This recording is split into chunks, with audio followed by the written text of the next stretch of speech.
From the moment I entered the old Route 67, a chill ran down my spine. The feeling of being watched was inescapable.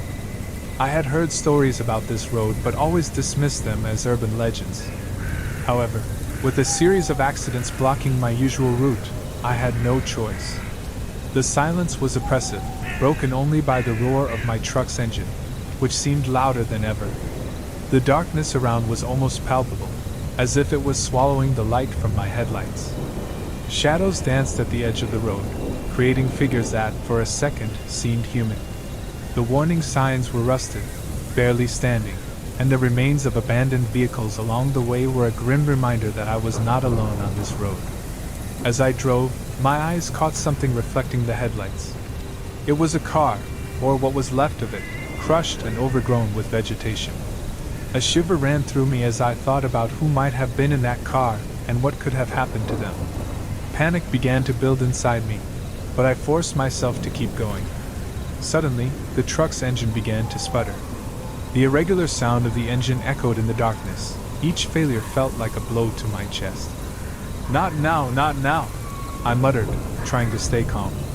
Before I could react, the engine died completely, and I was left stranded on the deserted road.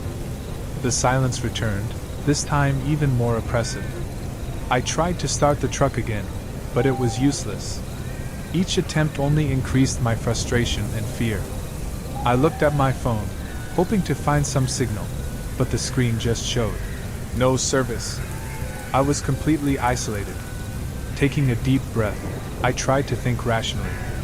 I got out of the truck, and the first thing I noticed was the sound of my own footsteps echoing on the asphalt. The road seemed infinitely long, a strip of desolation stretching in both directions. Each step I took increased the feeling of being watched, as if the darkness itself was alive, whispering secrets I couldn't understand. As I walked along the road, my heart raced more and more.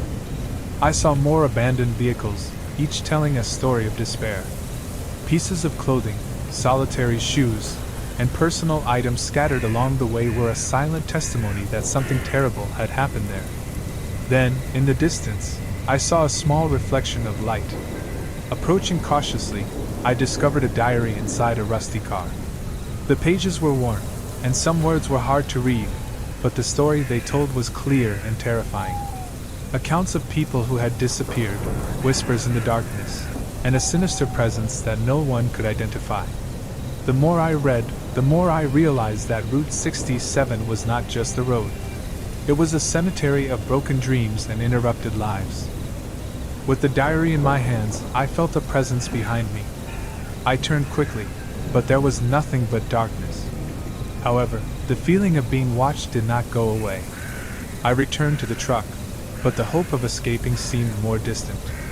Route 67 had trapped me, and I knew that fighting to survive was my only option. Fighting against despair, I knew that staying in the truck was a death sentence. I needed help, or at least some clue about what was happening. I grabbed my flashlight, whose light seemed insignificant against the oppressive darkness, and started walking along the road.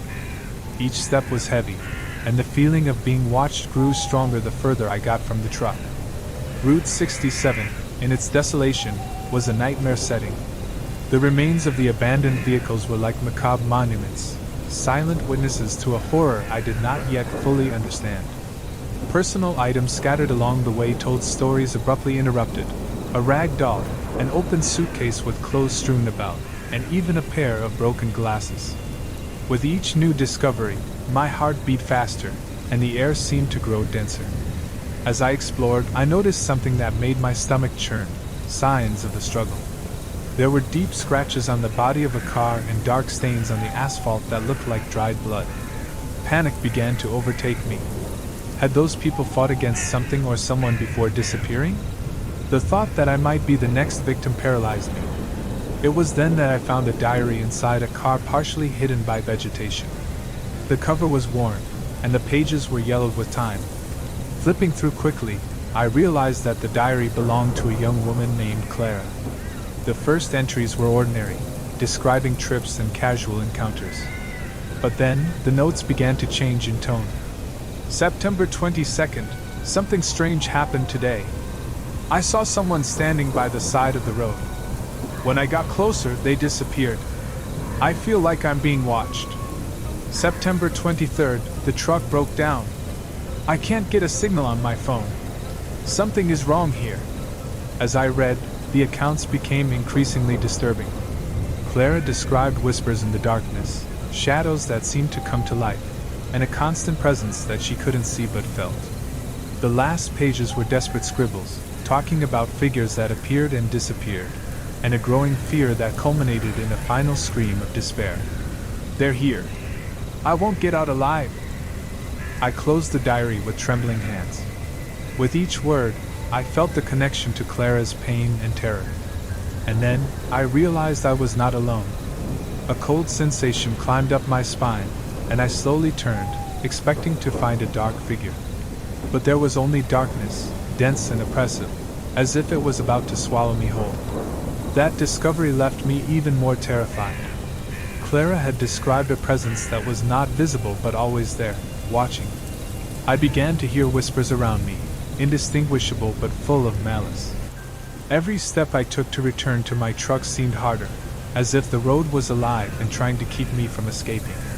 When I finally saw my truck, I felt a temporary relief. But the fear did not go away. I knew that whatever was on Route 67 would not let me go easily. I climbed back into the truck, trying to find some comfort in the familiarity of the steering wheel and controls. But the darkness outside seemed closer, almost pressing against the windows. The discovery of Clara's diary not only terrified me but also gave me a renewed determination to fight. I needed to survive, not just for myself but also to tell the story of those who had disappeared before me. I knew that Route 67 held sordid secrets, and that getting out of there would be the hardest battle of my life. With Clara's diary still fresh in my mind and the feeling of being watched growing with each second, I knew I needed to get out of there as quickly as possible. The darkness around seemed to take on a life of its own, as if Route 67 was trapping me in its invisible claws. The headlights of my truck were the only thing keeping the terror at bay, but I knew it wouldn't last forever. Suddenly, I heard a noise. A soft crack, like branches breaking under heavy feet. My heart raced, and I gripped the flashlight tighter. I turned to face the darkness, trying to locate the source of the sound, but saw nothing but dancing shadows. The noise continued closer this time, as if something or someone was approaching. I decided I needed to try starting the truck again. Every second spent there increased the sense of impending danger. I climbed back into the cab and turned the key in the ignition. The engine coughed but didn't start. I tried again and again, but it was useless. Despair began to take hold of me when, suddenly, the headlights went out. The darkness was total. My only comfort, the light, had been extinguished. I gripped the flashlight with trembling hands and tried to illuminate around, but the feeling that the darkness was closing in on me was overwhelming. I heard the whispers again, louder and clearer, as if they were right beside me. I got out of the truck, knowing that staying there was useless. I started running along the road, guided only by the faint light of the flashlight. Each step was a battle against fear and panic. The road seemed endless, as if I was trapped in an endless cycle of terror. Then I saw lights in the distance. A faint glow, but unmistakable, indicating there was some form of life there. I used my last strength to run towards them, my heart pounding wildly. As I approached, I realized they were emergency lights from a rescue patrol. I screamed for help, but my voice seemed to be swallowed by the darkness. The rescuers saw me and came to meet me. Their flashlights were a blessing, cutting through the oppressive darkness. I felt immense relief being surrounded by them, their calm voices assuring me that I was safe. However, as they tried to calm me down, something in the bushes caught my attention. A figure, almost imperceptible, watched from a distance. Its eyes glowed with a malice that made my blood run cold. Before I could alert the rescuers, I heard a terrifying sound, an agonizing scream coming from behind us. I turned in time to see one of the rescuers being pulled into the darkness by something invisible. Chaos ensued. The lights from the flashlights flickered and began to fail. The whispers returned, now louder and almost deafening. Amid the panic, one of the rescuers managed to turn on a radio, calling for reinforcements. But the feeling that we were being hunted was inescapable. The presence in the darkness was closer than ever, and I knew we wouldn't all get out of there alive. Suddenly, everything went silent. The whispers ceased, and the darkness became impenetrable. Absolute terror took hold of me. I knew that whatever was there with us had claimed many lives, and I could be next. But then, as if a miracle, the sound of engines approached. More rescue patrols arrived, their powerful lights cutting through the darkness. The sinister presence seemed to retreat, but the feeling of being watched never completely left me. They pulled me out of there, and the relief was overwhelming. But the horrors of Route 67 stayed with me, a grim reminder of the nightmare I had survived. And so, I was saved from Route 67, but the fear remains. The darkness, the whispers, and the feeling of being hunted are forever etched in my memory.